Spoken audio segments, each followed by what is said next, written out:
တကယ်တော့ကျွန်တော်ဆံပြုတ်တောက်လာတာ3နှစ်နီးပါးလောက်ရှိပြီဖြစ်ပါတယ်။လွန်ခဲ့တဲ့2နှစ်ကျော်ကစပြီးကျွန်တော်သွားတွေကို brace တက်ထားပါတယ်။အဲဒီကစပြီးဆေးရရိုက်ချင်းပြတဲ့နေ့တွေနဲ့သွားနာတဲ့နေ့တွေမှာဆံပြုတ်ကိုမကြာခဏတောက်ရလေးရှိပါတယ်။မနေ့က8လပိုင်းမှာတော့အစာအိမ်စားပြီးရောင်နေတဲ့အတွက်ကြောင့်ဒီနေ့ဒီဆံပြုတ်ကိုမကြာခဏတောက်နေရတာဖြစ်ပါတယ်။ဒီနေ့မှာတော့ကျွန်တော်ဆံပြုတ်အမျိုးမျိုးတောက်ခဲ့တဲ့အချိန်မှာရွှေဖျုံသီးဆံပြုတ်လုပ်တဲ့နီလန်းလေးကိုမျှဝေပေးချင်ပါတယ်။နေမကောင်းတဲ့ချိန်တွေမှာအသားငါးစားရတာအရင်ညှိရဲနေရှိပါတယ်။ဒါဆိုရင်တော့အခုလိုတက်တက်လွတ်ဆံပြုတ်လေးကအဆင်ပြေပါတယ်။အရင်ဆုံးရွှေဖျုံသီးလေးတွေကိုအခွန်လာပြီးရေစေးတက်စင်ကအနေတော်လေးတွေလီထားလိုက်ပါတယ်ကျွန်တော်ကတော့ဆံပြုတ်ထဲရောက်တဲ့အခါဖျုံသီးလေးတွေကြည်သွားချင်တဲ့အတွက်ကြောင့်ခက်သေးသေးပဲတုံထားလိုက်ပါတယ်ပြီးရင်တော့ဖျုံသီးလေးတွေကိုပေါင်းစကားထဲထည့်ပြီးရေနွေးငွေ့မှာမိနစ်30ခန့်ပေါင်းပေးရမှာဖြစ်ပါတယ်ကျွန်တော်ကတော့ပြုတ်ပြုတ်ကြော်ကြော်ချက်ချက်ပေါင်းပေါင်းတအိုးလေးနဲ့အဆင်ပြေတယ်ရင်ကိုဘတ်စုံ3ချက်အိုးလေးကိုတုံထားပါတယ်ဒီအိုးလေးကဘတ်စုံ3ချက်ပြုတ်နိုင်တယ်လို့တဲရတာပေါ်ပါပြီးထိမ့်သိမ်းရတာလည်းလွယ်ကူတဲ့အပြင်မီးစားလည်းတက်တာစေပါတယ်ဖျုံသီးပေါင်းတော့စောင့်နေတော့မှာတော့ငကမောက်သီးတိမ်ချင်လေးတောက်ချင်လာတာနဲ့ငကမောက်သီးတိမ်ချင်လေးဖြောဖို့အတွက်ပြင်ဆင်ပါမယ်။ရင်ကုန်ကနေပဲထုတ်တဲ့အာသွင်းကျိတ်ဆက်လေးလည်းအစင်းသိရှိနေတာနဲ့ဒီကျိတ်ဆက်လေးကိုသုံးပြီးဖြောကြည့်ပါမယ်။ဒီကျိတ်ဆက်လေးထဲမှာပါဝင်တာကတော့အာမခံကပ်ပြား Type C ကောင်းတဲ့အာသွင်းကျိုးပိုက်တစ်ချောင်းနဲ့ brush တန်လေးတို့ပါဝင်ပါတယ်။ငကမောက်သီးကတော့ကျွန်တော်တို့တောင်ပေါ်ဒေသရဲ့ထွက်ကုန်တွေကတစ်ခုဖြစ်တဲ့အတွက်ကြောင့်အချိန်မရွေးရရှိနိုင်တဲ့အသီးလည်းဖြစ်ပါတယ်။ကျွန်တော်ကတော့ငကမောက်သီးအဖြူနဲ့အနီမှာဆိုရင်အနီသီးကိုပို့ပြီးတော့မှကြိုက်ပါတယ်။ငကမောက်သီးလေးတွေကိုရေစေးတန့်စင်ပြီးထက်ချမ်းချမ်းက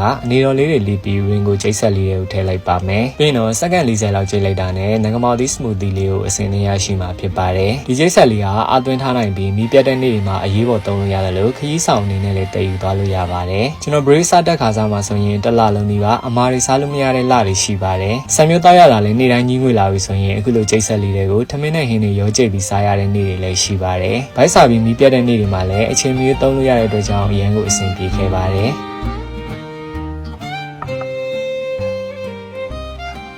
ရုံသီးလေးတွေနူးဤလာပြီဆိုရင်တော့ဆံမျိုးစပြုတ်ဖို့အတွက်ပြင်ဆင်ပါမယ်ကျွန်တော်တခုပြောဖို့မိခဲ့တာကဆံမျိုးကြိုဖို့အတွက်ဆံလေးတွေကိုတော့အနည်းဆုံး4နာရီခန့်ကြိုပြီးရေစိမ်ထားရမှာဖြစ်ပါတယ်ရေစိမ်ထားတဲ့ဆံလေးတွေနဲ့ရေကိုစားတူထည့်ပြီးခဏကရင်ကိုအာသွင်းကျိတ်ဆက်လေးနဲ့ပဲအလွယ်တကူကြိတ်ချေလိုက်လို့ရပါတယ်ပြီးရင်တော့ရင်ကိုရဲ့ဘတ်စုံသုံးချက်အိုးလေးတွေကိုထည့်ပြီးဆံပြုတ်ကြိုပါမယ်ဒီအိုးလေးကထမင်းချက်တာကအစားဆံပြုတ်ကြိုတဲ့အစုံဘာမဆိုချက်လို့ရနေတာဖြစ်တဲ့အတွက်ကြောင့်တော်တော်လေးကိုအဆင်ပြေပါတယ်ဒီကိုရေတကာရနေတဲ့သူတွေပဲဖြစ်ဖြစ်မိဖို့ကြောင့်လေးချင်းလို့အိုးတွေအများကြီးမဝယ်ချင်ဘူးဆိုရင်ဒီလိုအိုးလေးတစ်လုံးရှိထားတာကတော်တော်လေးကိုအသုံးဝင်စေနိုင်ပါတယ်။စံသားလေးတွေနူးပြီးကြက်လာပြီဆိုရင်တော့ပေါင်းထားတဲ့ရွှေဖျုံသီးတွေနဲ့စားနှင်းငယ်ထည့်ပြီးအဆက်မပြတ်ကြိုပေးပါမယ်။မိနစ်20ကနေနာရီဝက်သို့မဟုတ်ကိုယ်စိတ်ကြိုက်နေထားရတဲ့အထိကြိုပြီးတဲ့အခါတဟိုးကြောက်ကြောကြက်သွန်နီကြောတရုတ်နန်နန်တို့နဲ့အလားဆင်လိုက်မယ်ဆိုရင်အရန်ကိုစားချင်းစပွဲကောင်းတဲ့ရွှေဖျုံသီးဆံပြုတ်လေးရရှိပြီဖြစ်ပါတယ်။ဆုံးလေးကြည့်ရှုပေးကြတဲ့အတွက်အားလုံးကျေးဇူးတင်ပါတယ်။နောက်ရက်ဒီမှာပြန်လည်ဆုံတွေ့ကြပါမယ်။ကျွန်တော်ကတော့စောအိုင်းစီပါ။